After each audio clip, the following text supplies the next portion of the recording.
குழந்தை பாக்கியம் வேணும் அப்படின்றவங்க இந்த வைகாசி விசாகத்துக்கு இந்த ஒரு விஷயத்த பண்ணி பாருங்க. கண்டிப்பாக வாழ்க்கையில் அடுத்த வைகாசிக்குள்ளே குழந்தை பாக்கியம் கிடைக்குங்க. ஆமாங்க, நீங்கள் கோயிலுக்கு போகிறீங்க அப்படின்னாக்க உங்களால் முடிஞ்சது குழந்தைக்கு சம்மந்தப்பட்ட பொருட்கள், அதே குறிப்பாக பாலாடை அந்த மாதிரி வந்து வீட்லேயே ஒரு பாலாடை முன்னாடியே வாங்கி வந்து வச்சுக்கோங்க.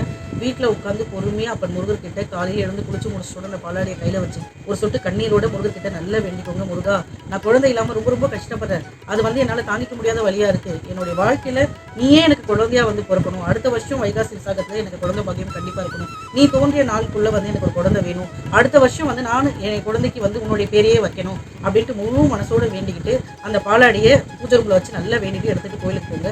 கோயிலில் உங்களுக்கு கண்ணுக்கு படுற குழந்தைங்க பால் ஊற்ற தாய்மார்கள் யாராவது இருந்தாங்கன்னாக்க அவங்க கிட்ட அது தானமாக பண்ணி பாருங்க.